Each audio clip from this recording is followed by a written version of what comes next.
Another episode of two white dudes trying to talk about a movie primarily about black issues. It should go great.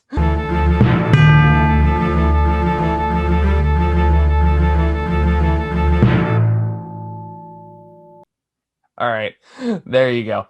We haven't done this since Moonlight. Yeah, except with Moonlight, I was the one who was slightly well versed in in the topic. This one, I am out of my league. Oh. Oh man, but at the very least, I think I know more about these kind of stuff than I did back then. I'm not gonna claim to be an authority, but I know more. Because I was like, what, 4 years ago now? It was a different time. It was 2017. And we were much more ignorant white people. We're still ignorant and white, but slightly less so, I like to think. Well, one of those maybe. What, ignorant or white? Oh, dude, with this pandemic going on, we're whiter than ever. I mean, it's not like I was getting much sun before, but I get your point. For God's sakes, they use us as bounce boards on film sets. I think I can guide ships back to the bay. Yeah. Like, What that? oh, skip the bulb. You mean the cracker over there? Yep. I kind of lost I your know. audio there for a bit. What'd you say? Oh, sorry. Nothing. Just imagine them shoving us into a freaking lighthouse lantern because we're just so pale that we just reflect the light like it's nobody's business. I mean, if it's led by Willem Dafoe, I might do it, as long as he doesn't come on me. Forgot about that. Forgot about that shit. Yep, now it's back in your brain. You're welcome. Anyway, we're really getting off topic here. So we were talking about Judas and the Black Messiah. What a transition, going from Green Goblin's jizz to the Black Panthers. Anywho, so yeah, Judas and the Black Messiah is based on the real life event of when Bill O'Neill infiltrated the Black Panthers per agent, was it Roy Mitchell and J. Edgar Hoover, to investigate Fred Hampton, to provide intel on Fred Hampton, who led the Illinois Black Panthers back in the late 1960s. Yeah, we talked about him a little bit when we were talking about Trial of Chicago 7, but it was pretty minuscule. This is basically the side story of what was going on while Bobby Seale was in prison. Yeah, pretty much. Except this here, they acknowledge that Bobby Seale's already being bound and gagged in trial, while Fred Hampton was still alive. Yep, that is completely true. So right off the bat, I actually really like this movie. Yeah, same here. Great performances. Obviously doing a good job of showing the stuff that's going on behind the scenes. Yeah, and for the most part, sorry, I'll let you go ahead and finish because I have a bit of no, that's just the main stuff. It's a really well done movie. In terms of performances, the themes, very strong. The whole idea of definitely kind of playing up that whole, as I said, Judas and the Black Messiah thing. Because I think you mentioned that Black Messiah was an actual term that J. Edgar Hoover used. Maybe not those exact words, but he was J. Edgar Hoover was terrified at the idea of a Messiah coming up in the Black community. And he very much led the charge against any major activist that came into play. Yeah. It's just for example, in this movie, it's implied that J. Edgar Hoover directly ordered the assassination of this is all historical, so I'm not really spoiling anything, of Fred Hampton. That isn't confirmed that we know about. However, we do know that he was fully aware of it and gave the FBI agents a bonus after it happened. So that shit really happened. He was out to get these people. Yeah. Under the guidance of the US government, who didn't directly endorse it, but they didn't condemn it either, and they were fully well aware what he was doing. Yeah. And that was under President Johnson, I believe.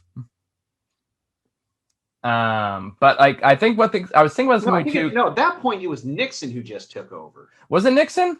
Yeah, because Johnson was till 68, I believe. So it was when Johnson left office. Yeah, because wasn't that when this movie starts? That was the whole bit with Let me see, because I remember that was the whole bit that they were talking about in Oh, right, you're right. Red. Yeah, you're right. Yeah, Yeah, where they it's were like like Johnson's outgoing, Nixon's incoming, and now we gotta like do stuff. Nixon would have been Yeah, just coming into office around that time. yeah, Yeah, he you're was. right. You're Yeah, right. because when was he killed? 1970 Yeah, or like 69? I think it was like 69, 70, somewhere in that range. I want to say Uh, 1970. Let me see. Not Red Hampton. Fred Hampton. Fred Hampton. No, he was actually okay. Yeah, he was killed at the end of 69. So yeah, this was Nixon was in office, although just for not even a year. Yeah, so it would have been mostly Johnson for most of the part up to his assassination. Yeah. Um, Now, speaking of a trial of Chicago 7, this is one thing I was kind of grappling with while I was watching this movie because I liked the movie a lot better than Trial of Chicago 7.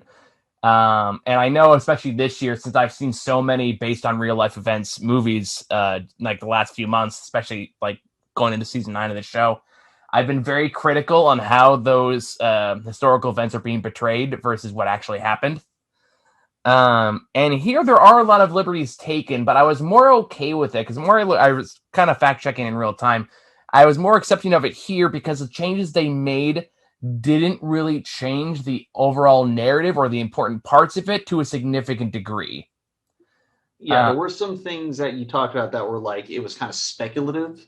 a lot of pieces like some of the pieces that were available, like we don't know all the information to happen, all this stuff. A lot of stuff's based on the evidence we do have.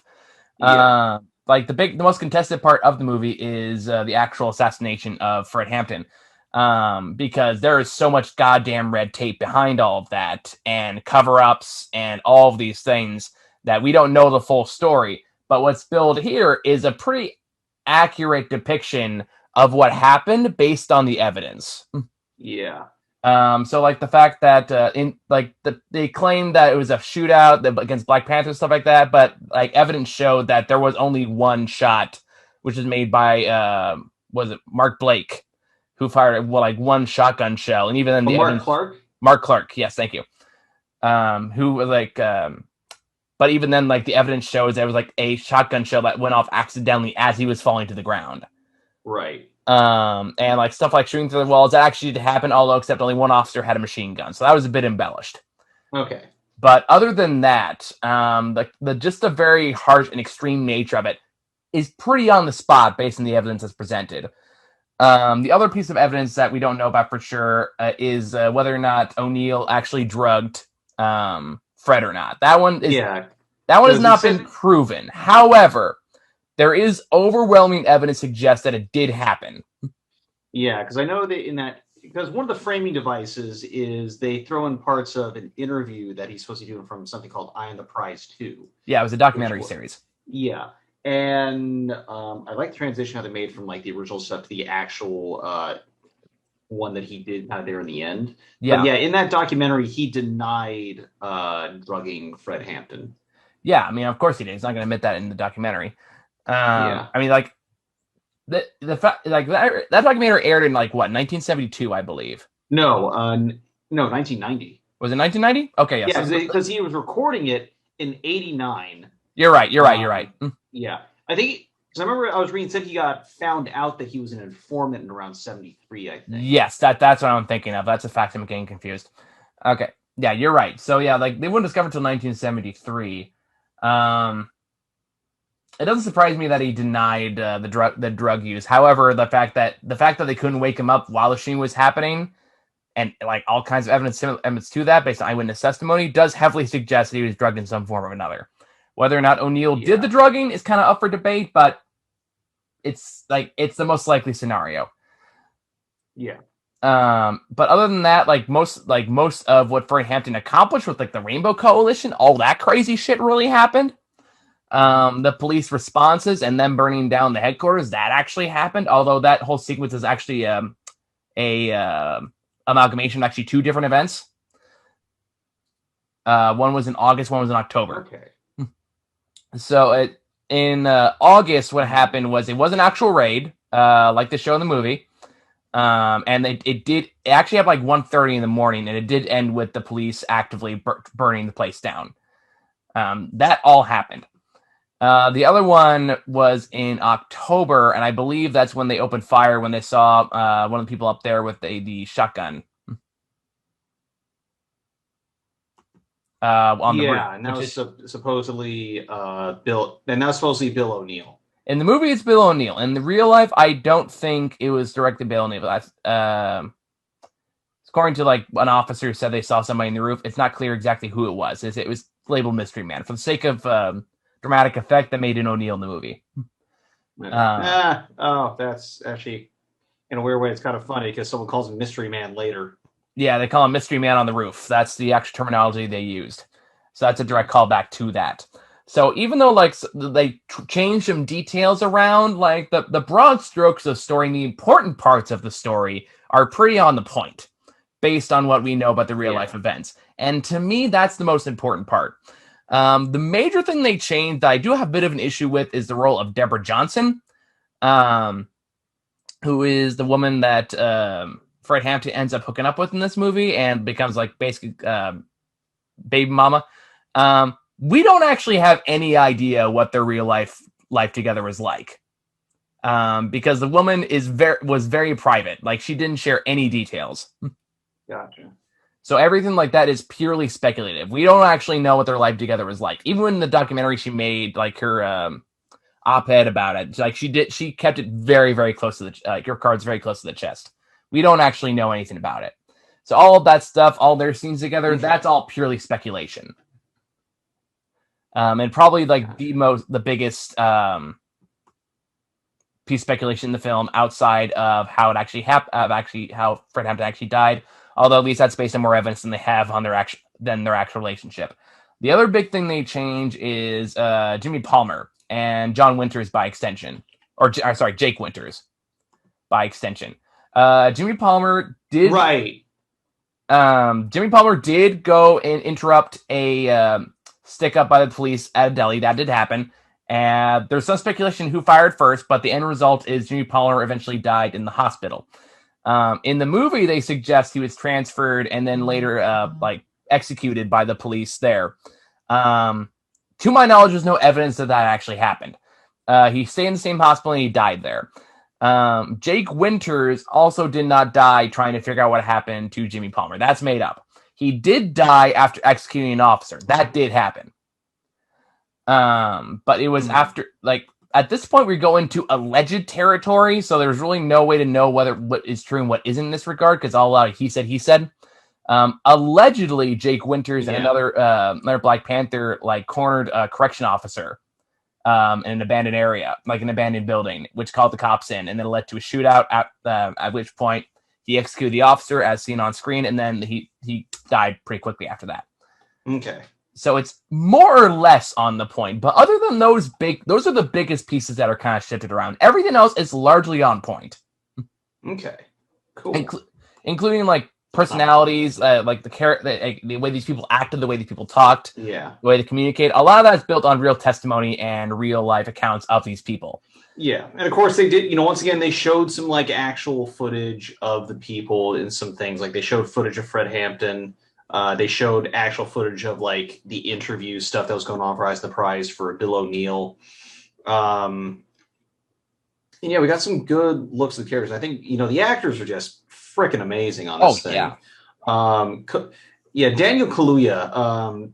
Just the way he pulls off that charisma. What's the term they use? He could sell salt to a slug. He is such a good goddamn actor, and he does not get enough credit in Hollywood. Yeah. Have you seen Widows yet? Yeah. Didn't I watch that with you? Were you there for that review? Yeah, that was the one that I was we were both super excited about. We were talking about. That's right. Right. You're right. Yeah, because I just remember that fucking scene where he just looking that motherfucker in the eye and just won't break eye contact, and his like, oh, he's so fucking scary. Yeah. And then you go from that to his role in Get Out, of course, which kind of launched his career, to this movie, and the dude just has a huge range. And he really pulls this off so effortlessly, and everyone does. And what I love about this movie in particular is the fact that One, this actually feels like a real life movie that is legitimately based on the people it's about, rather than a director projecting their own political ideology onto their characters, which is what bugged me about Trial of Chicago 7. Right. Like this feels like nope, they want to get these people right. They want to do them justice. They want to treat them as they lived and breathed. And I have a lot of respect for that because honestly, it's a little too tempting to go the other way.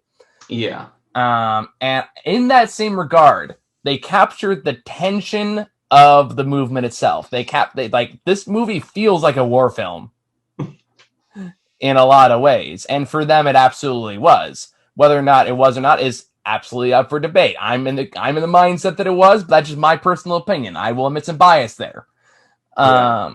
But at the same time, the fact that it captured their struggle in a way that did feel like gaining, losing territory, and pushing back against what they seemed like is an unstoppable force.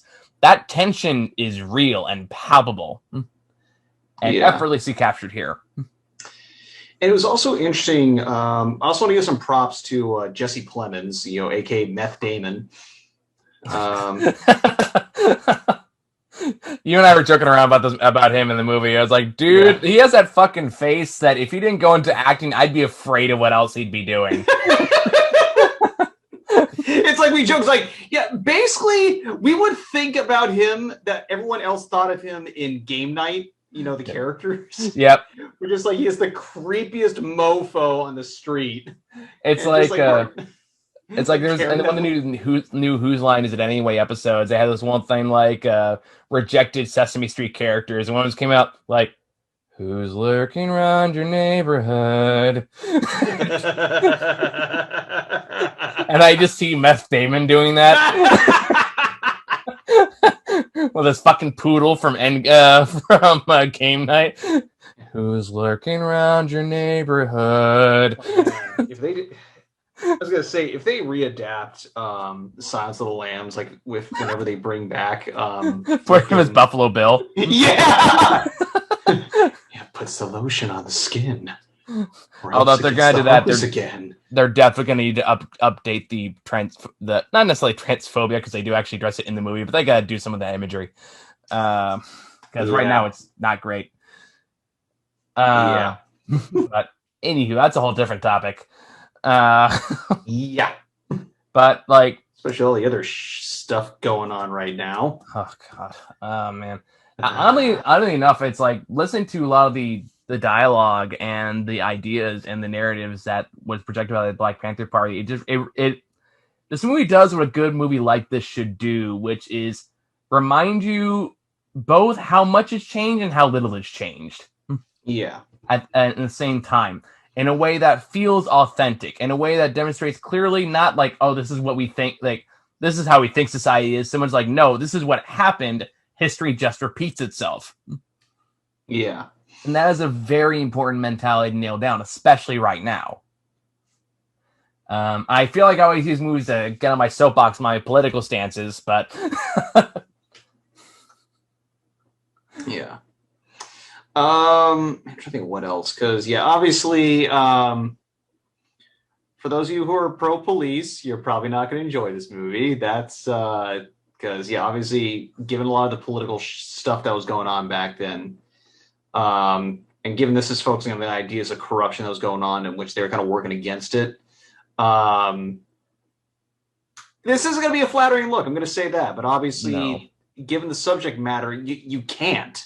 It's like it's one of those things where it's like you'll see some people who like they have thoughts about, like they think they're doing good, doing good. Maybe they'll question some things, but oddly enough, with Meth Damon, because that was the interesting thing about Roy Mitchell. I will say is there are a lot of times where like he's kind of having to deal with this stuff like head on, and like he doesn't really realize it until it's kind of brought up to him. It's just like.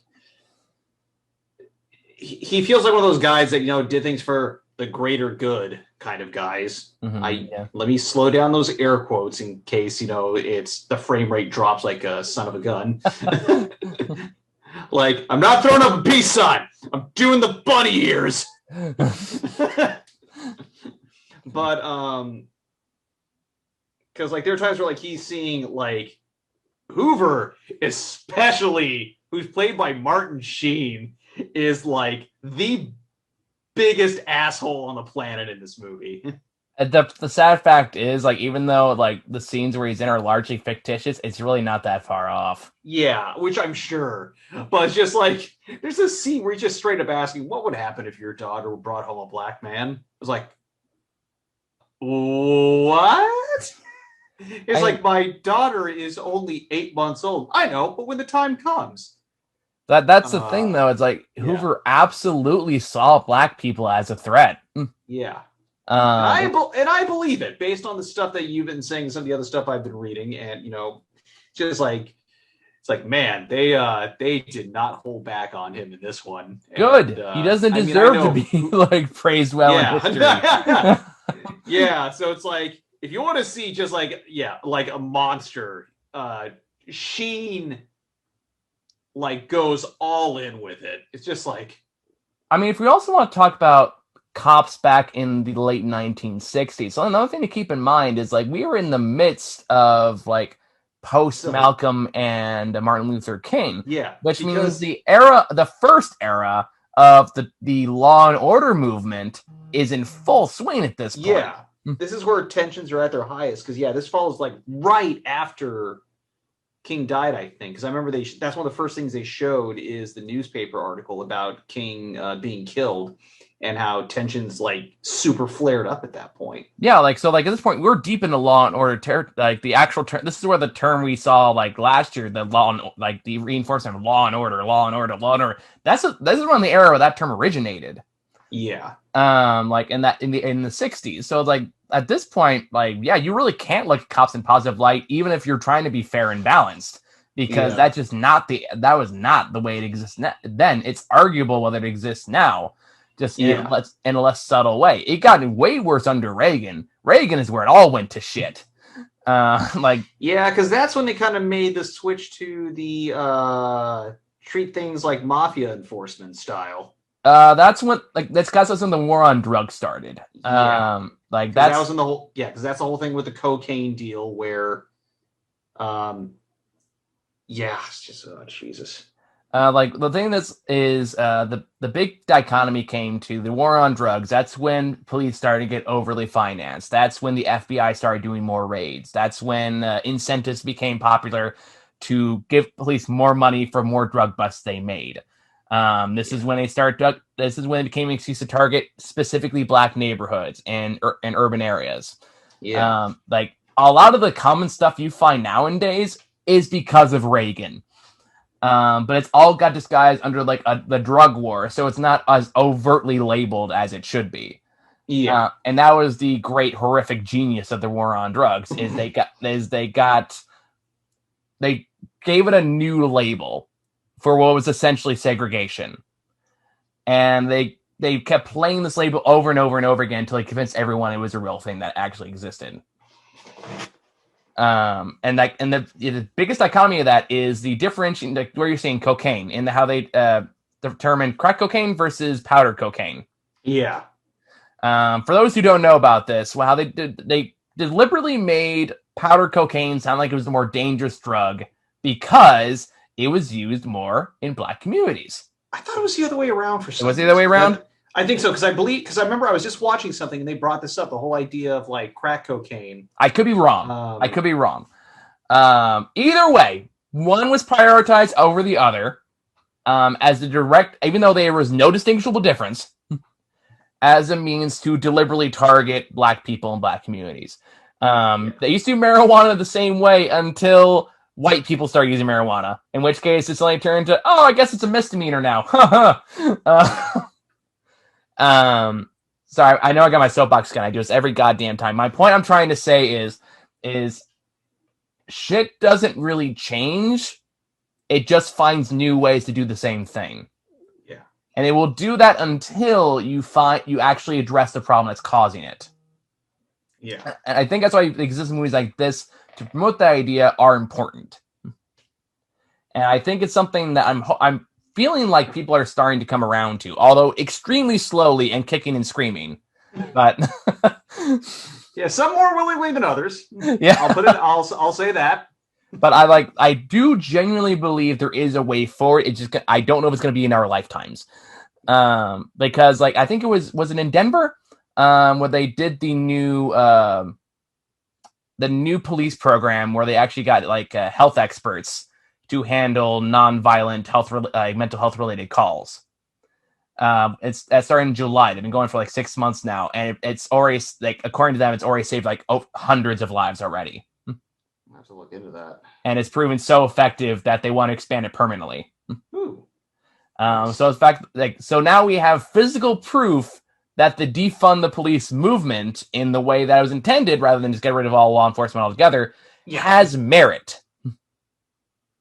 And so it's more just trying to expand that in a way that not only is socially conscious for those trying to resist the idea, but also actually makes effective change. Yeah. Sorry. Totally apropos of the movie. Yeah, no worries. It's nice to talk about a movie with substance after the past 3 we had to watch. Well, it's funny, after I just talked about I Care a Lot with Sarah yesterday. Yeah. Have you seen that movie yet? I'm going to. Right now I'm trying to get my ass through The Irishman first. I've been on a Scorsese and an old school martial arts bender. Like, I fucking loved I Care a Lot, but it is a movie with irredeemable bastards. If I can get through that one Matthew McConaughey movie where he's a hitman, I can probably get through that. It's more like Killer Joke. There we go. Killer Joke. Here's the thing about I Care a Lot as a movie. It's an ultra critique on like late stage capitalism, which is why it comes to mind with me right now, because it's awesome way I talk about like serious things on a kind of soapboxy way. But it's a movie with just awful people that you still root for because you hate the main character more.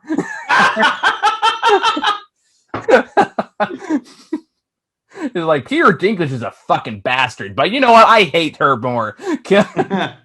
And it's a fascinating way to make terrible people interesting. It's actually very fascinating. Huh. Like that's case like, oh, I hate all of you, but I'm so invested. Yeah. But anyway. I'm trying to think about what it's going to talk about the movie. Yeah, and of course, brilliantly tying in that whole idea of Judeo-Christian beliefs, the whole Judas, the story of the guy who betrayed Jesus for, was it like 20 pieces of silver or something like that? In this case, it was like a key to a gas station and $300. In reality, he did not give him the gas station. He did run a gas station in Mayland, but he was not given to it by the FBI. He was given like $300. So even worse, he didn't even get the gas station out of it. Yeah. So that was probably more assumption stuff on this movie's end. That's probably. And I know another thing you mentioned that we both saw was they kind of made an assumption that after he watched the documentary that he was a part of, that he kind of went and killed himself, and it actually happened before that. Yeah, like the day it's like in the documentary, allegedly killed himself. Killed himself.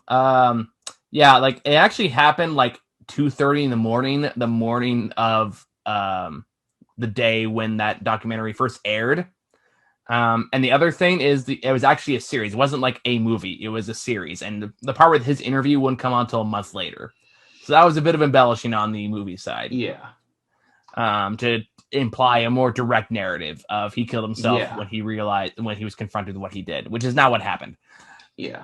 But, and it was kind of interesting how they showed Hampton as well. It's like the fact that even Neil was having second thoughts about what was going on.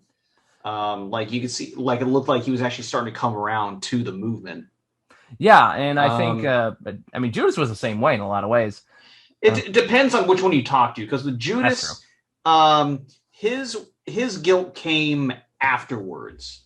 Mm-hmm. Whereas there was a bit more of a gradual buildup. And there's a point where it's like he didn't want anything to do with it, and then he kept getting strong.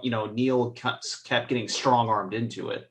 Yeah. To the point where it was, oh god, probably one of the best scenes I can think of. Was when who's the FBI agent again? Roy. Was it Roy Mitchell? Roy Mitchell. Yeah. Was like so they're tying into a thing where another person who was alleged to be an informant was basically led to have been killed by another informant. Details on that are still murky. Yeah, there's like Whether or not the Sam's, I think is the other guy's name, whether or not he Yeah. was an informant is still very much up for debate. He did turn to a state witness after running to Canada. Yeah. And they kind of used that to make the assumption that he was an informant, but there's no actual proof. But anyway, after that, it's like he's like, look, I can't do this. When they're saying, like, look, we gotta do something about Hampton. And that's where we get the idea that Hoover was setting things up to get him killed. Yeah. Because there's a great thing. It was like, prison made this guy a celebrity. Prison made this other person like a best-selling author. And it's like, so we don't want him to go to prison, wink, wink. Yeah. And so Mitchell goes up to him. It's like, do you know what happened when they found out that he was what happened to him? This other guy that was killed. I can't remember the guy's name. It's like, Rigby? Huh? Was it Rigby? No, the guy that Sam supposedly killed. Yeah, Rigby. Okay. He was like, found him skin peeling off. They like tortured him, all this stuff. And that was just on the assumption. What's going to happen when they know that you are an FBI rat? And that was a subtle little threat. Yeah, for sure. Especially because like there's a part where someone comes up to him and like gives him the drug. Like he just looks like some random like pimp. Yeah. And then he goes like, look, are you FBI? Show me your badge. Show me your badge. He gives him the badge. It's this fake badge that Neil had earlier in the movie that he used to like grift people. Yeah, that shit actually happened. Although like it wasn't saying like held up people, but he did try to use it to get out of a police stop at one point, which is what got him caught. Yeah. But yeah, because this is the other interesting thing is, which they didn't really do a good job of emphasizing, was how old he was at the time when that happened. He was only 17 when he got picked up during that whole thing and used to kind of like get into the Black Panthers. Yeah, that's right. That's correct. Yeah, I mean, it's gonna be people are like super young. Their actors do not look like they're in their like late teens, early 20s. That is that kind of threw me off. I was like, motherfucker, you are not 21. Yeah. If you're 21, I'm 13. All right. Granted, if I shave, you might believe that, but for now, yeah. But yeah, but it was great seeing. It was a mix of him kind of coming around and just like fearing for his life, or at least that was the implication. Is a case of.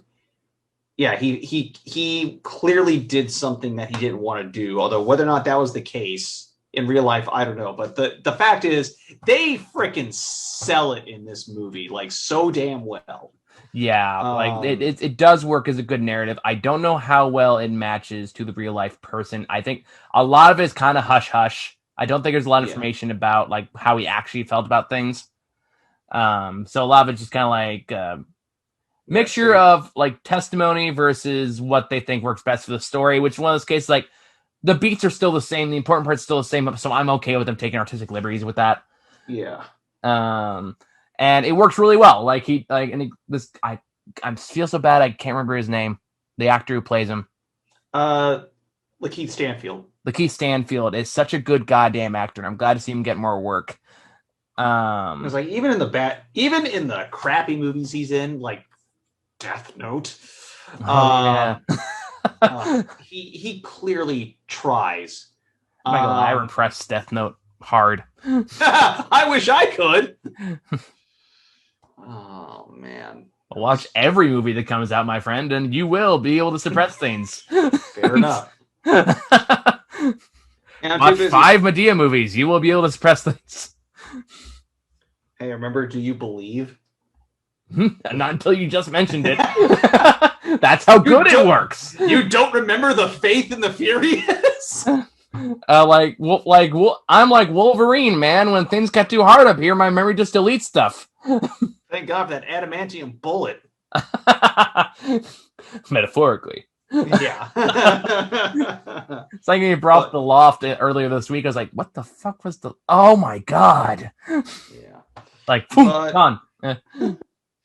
But yeah, definitely check this movie out. Just, the writing is great. It has great dialogue. Yeah. And it's just delivered so damn well.